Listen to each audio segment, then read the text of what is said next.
Respeto lang naman ang hinihingi ko. Just for the record. Sino ho bang pumigil nito? Bakit kaya hindi kami pinapasok? Kaya hindi po ako nagtataka kung hindi po pinapasok si VP Sara nung gabi. Paano papasok? Eh, sarado na yung gate. As in, sarado.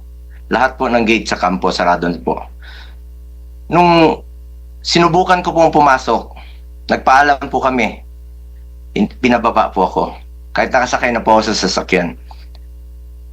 Nakiusap na lang po ako papasukin yung mga doktor. Yung 3 doktor po.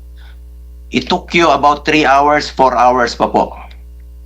After his arrival, bago pinapasok yung doktor. Yung oxygen niya nandoon, yung ambulansya po nandoon. Inantay muna about 3 to 4 hours. Or even 5 hours bago pinapasok po yung ambulansya. Pati yung doktor niya. Doon pa po nalaman na mataas 300 plus po ang kanyang blood sugar. With that findings, kung talagang chinek up ng doktor ninyo ng maayos, he is not fit to fly. He is not fit to fly.